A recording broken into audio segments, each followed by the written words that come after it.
નમસ્તે મિત્રો, હું હરિવર્ધન ચોકસી આપ સૌનું સ્વાગત કરું છું. મિત્રો, આજના વિડીયોમાં આપનું ખૂબ ખૂબ સ્વાગત.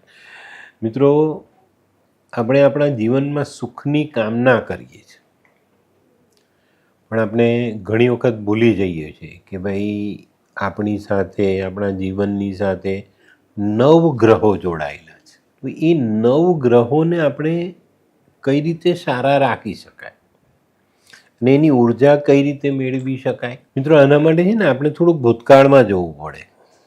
આપણા જે બાપ દાદાઓનો સમય હતો, દાદી, મા, નાની, આ બધા જે પાત્રો હતા, એ લોકોનું જીવન કેટલું સરસ હતું ને કેવું ફાઇન. એમાંથી આપણે દૂર થવા માંડ્યા. તો એ કેમ થવા માંડ્યા? તો મિત્રો, આજે છે ને હું તમને એવી વસ્તુઓ બતાવું છું કે જો આ વસ્તુ જેના ઘરમાં હોય ને એના જીવનમાં ક્યારે દુઃખ ના આવે. એમાં મુખ્ય 7 અનાજ અને બીજી વસ્તુ છે મરી મસાલા. આ જે લોકોના ઘરમાં, જેના રસોડામાં આટલી વસ્તુ હોય ને એના જીવનમાં ક્યારે દુઃખ આવે જ નહીં. અમે અમારા ઘરોમાં આ વસ્તુ જોઈને મોટા થયા છે. અત્યારનો જે સમય છે ને એ બદલાઈ ગયો છે. અત્યારની જે સ્ત્રીઓ છે, યુવાન સ્ત્રીઓ, એ આમાં માનતી નથી ને એ કરતી નથી, એટલે એના જીવનમાં ક્યાંક ને ક્યાંક નાની મોટી તકલીફ આવે છે. આજે હું તમને અન્નના નામ અને એનો પ્રભાવ બંને સમજાવું, પણ આને તમે જોશો, જાણશો તો આ વસ્તુને નક્કી કરી લો કે ભાઈ આ 7 અનાજ જેના રસોડામાં છે એને ત્યાં દુઃખ ક્યારે આવે નહીં. આ બહુ એકદમ પાક્કી વસ્તુ છે. આપણે સમજશું એમ તેમ ખ્યાલ આવતો જશે કે હા ભાઈ બરાબર છે, આ વસ્તુ આવી રીતના જ હોય છે. આપના ઘરમાં રહેલું અનાજ, મરી મસાલો, તેલ, મીઠું, આ બધી વસ્તુઓ ગ્રહોથી જોડાયેલી છે. ને જેના રસોડામાં સ્વચ્છતા છે અને આ જે હું જણાવું એ દ્રવ્ય જેના રસોડામાં હંમેશા રહે છે એના ઘરમાં જોજો દુઃખ નહીં હોય. રસોડું એક એવું સ્થાન છે કે ત્યાં બનતી રસોઈ ઘરના દરેક સભ્ય જમે છે, ખાય છે, તો ત્યાંની અસર તો એના પેટમાં જવાની જ છે ને, એની ઓરા એને મળવાની જ છે. આપણામાં કહેવત છે, અન્ન એવો ઓળકાર. તો આ કંઈ પેલું ખાવાનાનું વખાણ કરવાનું નથી. એ ખાવાનાથી આપણા શરીરમાં અલગ અલગ ગ્રહોની ઉર્જાઓ આપણી સાથે જોડાય છે. તો આને આપણે સમજવાનું છે. તો મિત્રો, સૌથી પહેલી વસ્તુ છે આપણા રસોડામાં ઘઉં અથવા ઘઉંનો લોટ. આ છે સૂર્ય. તમારા ઘરમાં સૂર્યની ઉર્જા ટકાવી રાખવી છે તો ઘઉં અથવા ઘઉંનો લોટ હોવો જોઈએ. અને આવા ધન ધાન્ય જે છે ને એને બિલકુલ ખાલી નહીં થવા દો. થોડાક રહીને એટલે નવા લાવીને ડબ્બામાં ઉમેરી દો. એ ડબ્બાનું લોટ, ઘઉં જે તમે સાઈડમાં કાઢી લો, સાફ કરીને ફરી પાછા એમાં ભરી દો, પણ ઘઉંની બરકત તમારા ઘરમાં રહેવી જોઈએ, અથવા લોટ તો રહેવો જ જોઈએ. તો તમારા ઘરમાં સૂર્યની ઉર્જા કાયમ બનેલી રહેશે. બધાના શરીર સારા, ચોક્કસ તમને શરીર સારા તો બધું સરસ. બીજી વસ્તુ છે ચોખા. ચોખા તમારા ઘરમાં કાયમ હોવા જોઈએ. ચોખાને પણ બિલકુલ ખાલી નહીં કર્યો. ચોખા ચંદ્ર છે, ચંદ્ર મન છે, આપણા શરીરમાં રહેલું પાણી છે, ચંદ્રથી જોડાયેલું. આ પાણી એ આપણું જીવન છે, જલ એ જીવન છે. તો ચંદ્રનો પાવર આપણી પાસે રહે એના માટે આપણે ચોખા રાખવા જોઈએ. અને ચંદ્રના પાવર માટે બીજી એક વસ્તુ પણ છે આપણા ઘરમાં, આપણા રસોડામાં, પાણીનું માટલું. પાણીનું માટલું પણ હંમેશા ભરેલું રાખો, એને ખાલી નહીં રાખો. મન સરસ, બધું સરસ. એનાથી આગળ ચાલીએ તો મંગળ.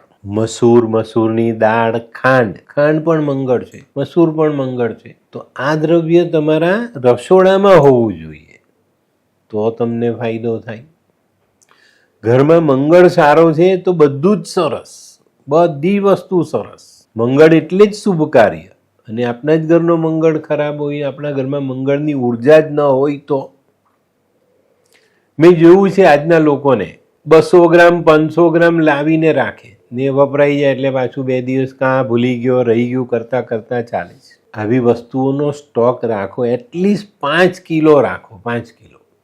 ચાલો મગ, મગની દાળ, કઠોળ બધું તમે કિલો 500 ગ્રામ તમને જરૂર છે, પણ રાખો તો ખરા. તમારે રાખવું નથી એટલે તમારા ઘરમાં આ ગ્રહોની ઉર્જા બનતી જ નથી, એનો ફાયદો તમને મળતો નથી. બુધ લીલા મગ આપણા ઘરમાં હોવા જોઈએ. અમે બચપનથી જોતા આવ્યા છે, અમારા ઘરમાં વસ્તુ ભરેલી હોય, એમાં પાવડર આ તેને સાચવવાની રીત જે કંઈ બી હોય તે રીતે અમારા ઘરની સ્ત્રીઓએ એને સ્ટોર કરી જ રાખી હોય. મગમાં બુધની ઓરા છે અને મગ એવું અન્ન છે કે તમે ગમે ત્યારે ખાઈ શકો, માંદા માણસને ખવડાવી શકો, 2 કલાકમાં તમારે રસોઈ બનાવવાની તો એમાં બની શકે, બધું જ છે મગમાં. કારણ મગજ આપણું એની સાથે જોડાયેલું છે, બુધ સાથે, ને બુધ એ મગ છે. તો એટલીસ્ટ 500 ગ્રામ મગ આપણા ઘરમાં હોય ને તો પણ થાય. ડાક્ટર કહે કે ભાઈ મગનું પાણી પીજો, મગ ખાજો, મગની દાળની ખીચડી ખાજો, તો આવું દ્રવ્ય આપણે કેમ નથી રાખતા? તમને જોઈએ ત્યારે લેવા જાઓ, દુકાન બંધ થઈ ગઈ હોય તો ના મળે. આ વસ્તુ પણ તમારા ઘરમાં હોવી જોઈએ, પણ બહુ મહત્વની વસ્તુ છે. 5મો ગ્રહ ગુરુ. ગુરુ, ચણાની દાળ, બેસન, આ વસ્તુ થોડી થોડી બી તમારા રસોડામાં હોવી જોઈએ. ગુરુની ઓરા એટલે સ્થિરતા, સ્ટેબિલિટી. હવે જો આ જ આપણી પાસે નથી તો આપણું જીવન શું કામ? જીવનમાં સ્થિરતા લાવવા માટે ચણાની દાળ, ચણા છે, બેસન છે, આ વસ્તુઓ તમારા ઘરમાં હોવી જોઈએ. બેસન એટલે કેવું સરસ, ભાઈ શાક નથી તો કે ભાઈ એનું પેલું એ બનાવી દો, બેસન રોટલો ને બેસન ખાઈ લીધા, રોટલી ને બેસન, ભાખરી ને બેસન ખવાઈ જાય, 10 મિનિટમાં બની જાય, 10 જ મિનિટમાં. કેટલું એનું મહત્વ છે એ સમજો. અને આ બધા કરતાં ગુરુની ઓરા પ્રબળ રહી. આપણા ઘરમાં જ્યારે આ વસ્તુ છે ને ત્યારે આપણા ઘરમાં ગુરુ મજબૂત રહી. ને મિત્રો, જ્યાં ગુરુ મજબૂત છે ત્યાં જીવનની સ્થિરતા ક્યારે પણ જોખમમાં આવતી નથી. તો આનું ધ્યાન ચોક્કસ રાખો. 500 ગ્રામ જેટલી વસ્તુ પણ તમે રાખો, તમે 2 જણ છો ને રહેવાવાળા તો બી 500 ગ્રામ રાખો. એનું કારણ છે કે આ બહુ મહત્વની વસ્તુ, પણ એને સાચવતા શીખજો. તમારા ઘરમાં જે કંઈ બી મોટા વડીલ સ્ત્રીઓ જે હોય, માતા છે, નાની દાદી છે, માસી છે, મામી છે, કોઈની પણ પાસે. અને અનાજનો એક એવો નિયમ છે, જો તમે એને સાચવતા શીખી જાઓ ને એને રાખો ને તો એ તમને બહુ બધું આપે. પેટ તો ભરે જ, પણ પેટની સાથે સાથે જીવનમાં જે કમી છે ને તે આની ઉર્જાઓ આપણને પૂરી કરી જાય છે. આપણે એને સમજતા જ નથી. બહુ ચોકસાઈ રાખીને ચાલવું પડે આપણે. હવે એક કદમ આગળ ચાલીએ. શુક્ર. શુક્ર એટલે જીવન, અને શુક્રની ઉર્જા આપણી પાસે રહે એના માટે આપણા રસોડામાં સારી જાતના ચોખા જોઈએ, ઘી જોઈએ. ઘી બહુ મહત્વની વસ્તુ છે. ઘી જેના ઘરમાં રહેતું હોય ને એના ઘરમાં હંમેશા બરકત રહે. ઘી શુક્ર ને શુક્ર લક્ષ્મી. શુદ્ધ દેશી ઘી જેને આપણે કહીએ ને એ ઘી આપણા ઘરમાં હોવું જોઈએ. આજનો ડાક્ટર પેલું બતાવવા જાય કે ભાઈ સાહેબ મારો શ્વાસ ચડે છે, તો ડાક્ટર કે ભાઈ તારે આ બધું ખાવાનું નથી, એટલે પેલો બાફેલું ખાતો થઈ જાય છે. અને પછી કહી સાહેબ મને તકલીફ પડે છે. ઘી જીવનમાં જોડો, તમારા જોઈન્ટ્સના જેલ જળવાયેલા રહેશે, તમારો શુક્ર સારો રહેશે, ચામડી સારી રહેશે, શરીરના હાડકાં, તમારી મુખ્ય ધાતુ સફેદ એ મજબૂત રહેશે. તો આની જરૂરિયાત છે. અને આપણા રસોડામાં બી હોય ને તો બી એની ઉર્જા આપણને મળતી રહી. એમાં આવા સારા દ્રવ્યોનો ઉપયોગ ખાવામાં કરવો જ જોઈએ. સારી જાતના જે ચોખા કહીએ ને આપણે બાસમતી, એમાં પણ શુક્રની ઉર્જા છે, તો એ બી થોડા ઘણા તમારા ઘરમાં હોવા જોઈએ. તમને કોઈક દિવસ સારો પુલાવ ખાવાનું કે બાસમતી ભાત ખાવાનું મન થાય તો ખવાય, અને ખાઈએ તો ઉર્જા વધે. આ વસ્તુને ધ્યાનમાં રાખો. અને 7મો ગ્રહ શનિ. શનિ તો બહુ જ ચોક્કસ રીતે આપણા જીવનમાં જોડાયેલો હોવો જોઈએ.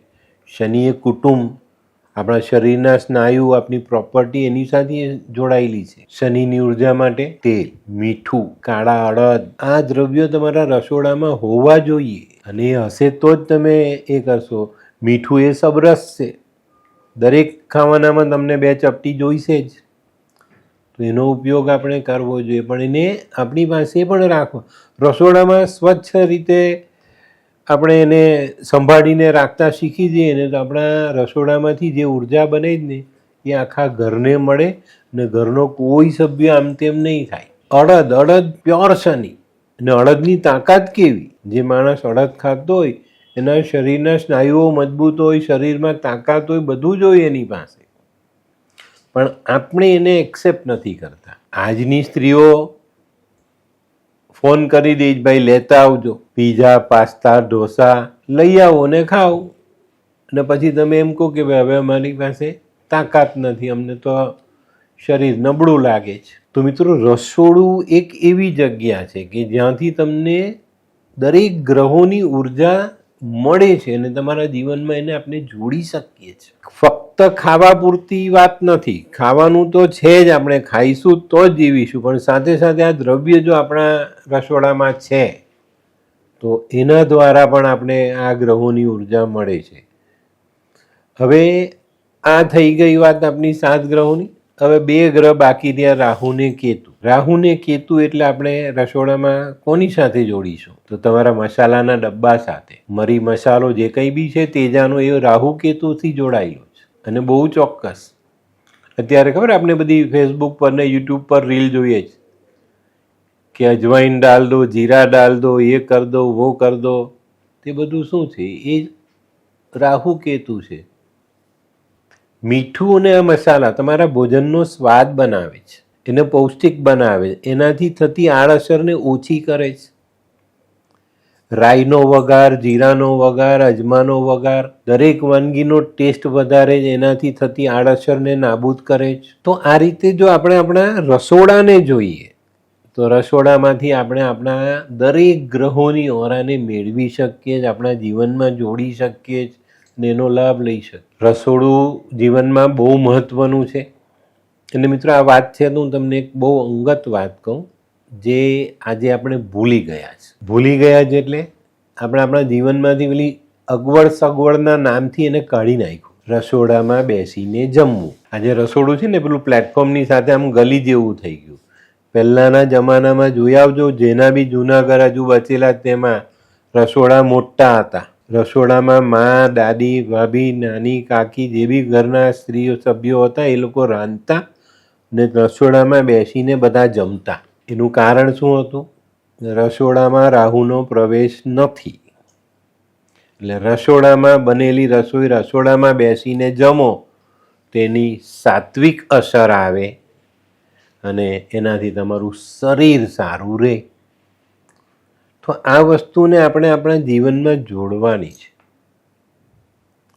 હવે આજે માં રસોઈ બનાવે છે, એક સ્ટડી ટેબલ પર બેઠેલો છે, એક બેડરૂમમાં બેઠેલો છે, એક ટીવીની સામે બેઠેલો છે. ટીવી સામે બેઠેલો છે તે ખાય છે, મમ્મી રોટલી આપ, મમ્મી શાક આપ, પણ એને શું ખાધું, કેટલું ખાધું એને ખબર નથી, કેમ કે એનું ધ્યાન છે ટીવીમાં. આ વસ્તુ પણ તમારા માટે બહુ મુશ્કેલી લઈને આવે છે.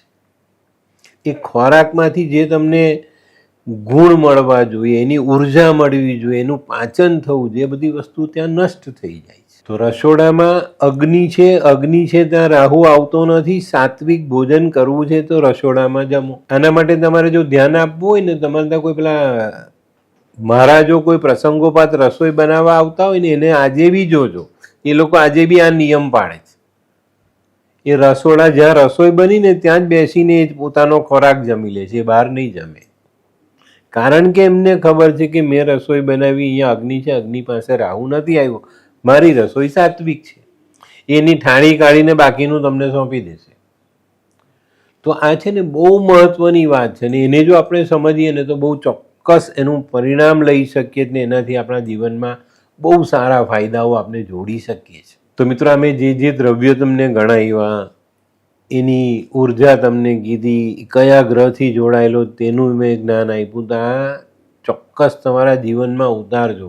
અને હું આજે બી બેન દીકરીઓને કહીશ કે બાળકોમાં સંસ્કારનું સિંચન આ રીતથી થશે. તમે એને જ્યાં ફાવે ત્યાં ખાવાનું આપશો તો એ ખાવાનું તમારા બાળકો પર ઉલટી અસર કરી જશે. બહુ સાવધાની રાખવાની છે, બહુ જ. એમ મેં ઘણા ઘરો એવા જોયા છે, એ 6:30, 7, 8 વાગે એટલે પેલા ભાઈનો ફોન આવે, આજે હું બનાવ્યું કે ભાઈ શાકભાજી, અરે મારે આ જ ખાવાનું રોજ, રવા દે હું લેતો આવું છું. એ કંઈ પેલું ચાઇનીઝ ને કંઈ પંજાબી ને કંઈ મેક્સિકન ને ઇટાલિયન ને લઈને આવે છે ને એ ખાય છે. જરૂર નથી આની. તમારા બચ્ચાઓને રસોડાનું મહત્ત્વ સમજાવો, રસોડામાં બનતી રસોઈનું મહત્ત્વ સમજાવો, એમાંથી મળતી ઉર્જા સમજાવો, ગ્રહોનું બળ સમજાવો. અને ખાસ કરીને જેના જે ગ્રહો નબળા હોય કોઈ સારા જાણકાર જ્યોતિષને બતાવીને જાણી લો. એવા દ્રવ્યનો ઉપયોગ કઈ રીતે કરવું એનું જ્ઞાન પણ એમની પાસેથી લઈ લો. અત્યારના જ્યોતિષોમાં આ જ્ઞાન નથી, આ ખાસ ધ્યાન રાખજો. મારી પાસે લોકો આવે છે, બુધ ખરાબ છે, મગ ખાઓ, પન્નો પહેરો, થઈ ગયું. અરે પેલો ઉલટો થઈ ગયો, ના કરાય. બુધ ખરાબ છે, મગનું દાન કરાય, મગ ખવાય નહીં. મગ ખાશો તો બુધ ઓર ખરાબ થયો. તમે મગનું દાન કર્યું તો બુધની ઉર્જા આવી, આનાથી ફાયદો થશે.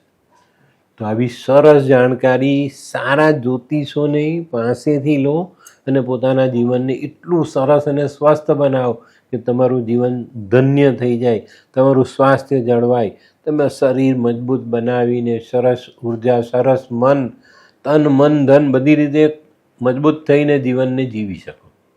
અને મિત્રો, આનો મુખ્ય પાયો છે રસોડું. આનું ધ્યાન રાખજો. ત્યાં શું રાખવું, કઈ રીતે ખાવું, એનું જ્ઞાન જ્યાં સુધી તમારી પાસે નથી તે માણસ જીવનમાં આગળ નથી વધી શકતો. બહુ સાવધાની રાખીને ચાલવાની જરૂર છે. આપણે અત્યારે આપણા દેશના સનાતનના સંસ્કારો ગુમાવી રહ્યા છે, તો એ ના ગુમાવો. એનું જીવનમાં સિંચન કરો, એને આગળ વધારો. જીવન બહુ જ સરસ છે, જીવવા જેવું છે. અને કુદરતે જો તમને માનવ જીવન આપ્યું છે તો એનો સદુપયોગ કરો. બરાબર? તો મિત્રો, આજનો વિડીયો ગમ્યો તો લાઈક કરો, શેર કરો, યુટ્યુબ જોનારા શેર કરે અને સબસ્ક્રાઈબ કરે. હું હરિવર્ધન ચોકસી આપ સૌની રજા લઉં. ફરી મળીએ નવા વિડીયોમાં નવી જાણકારી સાથે. તો ચાલો બદલીએ જિંદગી. નમસ્તે.